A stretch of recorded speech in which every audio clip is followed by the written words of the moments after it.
ಈಗೇನು ನೀವು ನೋಡ್ತಾ ಇದ್ದೀರಿ ಟಾಸ್ಕು, ಈ ಒಂದು ಟಾಸ್ಕ್ನಲ್ಲಿ ಆ್ಯಕ್ಚುಲಿ ಭವ್ಯಗೌಡ ಗೆಲ್ಲೇಬೇಕು ಅಂತ ಹೊಟ್ಟೆ ನೋವು ಬಂದಿರುತ್ತೆ ಈಕೆಗೆ. ಮಾತ್ರೆಯನ್ನು ತಗೊಂಡಿರ್ತಾಳೆ, ಕಡಿಮೆ ಆಗಿರುತ್ತೋ ಬಿಡುತ್ತೋ ಅದು ಗೊತ್ತಿಲ್ಲ.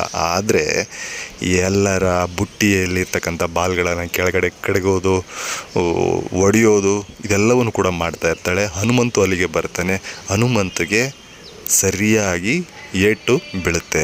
ಯಾವ ಮಟ್ಟಿಗೆ ಅಂದರೆ ಮ್ಯಾನ್ ಹ್ಯಾಂಡ್ಲಿಂಗ್ ಅಂತಾರಲ್ವ, ಆ ಮಟ್ಟಿಗೆ ಸರಿಯಾಗಿ ಹೊಡಿತಾಳೆ ಹನುಮಂತುಗೆ. ಎಸ್, ಇಲ್ಲಿ ನಾವು ಕೇಳ್ತಕ್ಕಂಥದ್ದು ಏನಪ್ಪ ಅಂತಂದರೆ, ಬಿಗ್ ಬಾಸ್ ಅವರೇ, ನೀವು ಇದೇ ರಂಜಿತ್ ಅವರು ಲಾಯರ್ ಜಗದೀಶ್ ಅವ್ರಿಗೆ ಮ್ಯಾನ್ ಹ್ಯಾಂಡ್ಲಿಂಗ್ ಮಾಡಿದ್ರು ಅಂದ್ಬಿಟ್ಟು ಅವರನ್ನು ಬಿಗ್ ಬಾಸಿಂದ ಹೊರಗಡೆ ಹಾಕಿದ್ರಿ. ಆದರೆ ಇವತ್ತು ನೀವು ಇಲ್ಲಿ ಯಾವುದೇ ರೀತಿಯ ಅದನ್ನು ಕ್ಲೋಸಪ್ಪಲ್ಲೂ ಕೂಡ ತೋರಿಸೋಲ್ಲ ನೀವು ಬಿಗ್ ಬಾಸ್ನಲ್ಲಿ. ಅದನ್ನು ತುಂಬ ಲಾಂಗ್ ಶಾಟ್ ಇಟ್ಬಿಟ್ಟು ನಮಗೆ ತೋರಿಸ್ತೀರಾ. ಆ್ಯಕ್ಚುಲಿ ಇದ್ರ ಬಗ್ಗೆ ಕಿಚ್ಚ ಸುದೀಪ್ ಅವರು ಈ ಶನಿವಾರ ಅಥವಾ ಭಾನುವಾರ ಕ್ಲಾಸ್ ತಗೊಳ್ಳೇಬೇಕು. ಏಕೆಂದರೆ ಮ್ಯಾನ್ ಹ್ಯಾಂಡ್ಲಿಂಗ್ ಮಾಡೋದು ತಪ್ಪು. ಆನಂತರ ಬರ್ತಾಳೆ ಇದೇ ಭವ್ಯಗೌಡ, ಕಾಲಿಗೆ ಬೀಳ್ತಾಳೆ. ಹನುಮಂತು ಅವರ ಕಾಲಿಗೆ ಬಿದ್ದು ಕ್ಷಮಾಪಣೆಯನ್ನು ಕೇಳ್ತಾಳೆ. ಕ್ಷಮಿಸ್ಬಿಡು, ತಪ್ಪು ಮಾಡಿಬಿಟ್ಟೆ ಅಂತ.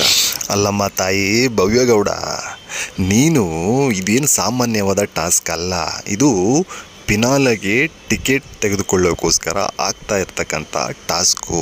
ಈ ಒಂದು ಟಾಸ್ಕಲ್ಲಿ ಈ ರೀತಿದ್ದೆಲ್ಲ ಯೂಸ್ ಮಾಡಿಬಿಟ್ಟು ನೀನು ನೀನು ಆ ರೀತಿ ಏಟನ್ನು ಹೊಡಿತೀಯಲ್ವಾ, ಹಾಗೆ ಯಾವ ರೀತಿ ಕಾಣಿಸುತ್ತೆ ಗೊತ್ತಾ ಹೊರಗಡೆ ಅವ್ರಿಗೆ? ನೀನೇನೋ ಶ್ರೀಮಂತರ ಮಗಳು, ಬೆಂಗಳೂರಿನವಳು, ಹನುಮಂತು ಬಂದ್ಬಿಟ್ಟು ಹಳ್ಳಿಯವನು, ಏನು ಗೊತ್ತಿಲ್ಲದಿರ್ತಕ್ಕಂಥ ಮುಗ್ಧ.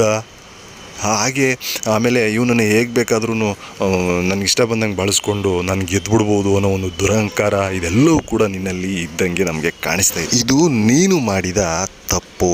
ಆಮೇಲೆ ಈ ರೀತಿ ದೊಡ್ಡ ದೊಡ್ಡ ಟಾಸ್ಕ್ಗಳಲ್ಲಿ ಹೆಂಗೆ ಬೇಕಾದ್ರೆ ಹಂಗೆ ಅವರನ್ನು ಹೊಡೆಯೋದು, ಮ್ಯಾನ್ ಹ್ಯಾಂಡ್ಲಿಂಗ್ ಮಾಡೋದು, ಅವರನ್ನು ಕುಗ್ಗಿಸ್ಬಿಟ್ಟು ಗೆದ್ಬಿಟ್ಟು ಆಮೇಲೆ ಬಂದು ಸಾರಿ ಕೇಳ್ತಕ್ಕಂಥ ತಂತ್ರಗಳನ್ನು ಯೂಸ್ ಮಾಡೋದು, ಇದೆಲ್ಲವೂ ಕೂಡ ಬಿಗ್ ಬಾಸ್ ಮಾರ್ಗಸೂಚಿಗೆ ಸರಿ ಇರಲ್ಲ. ಅದು ನಿನಗೂ ಗೊತ್ತಿದೆ.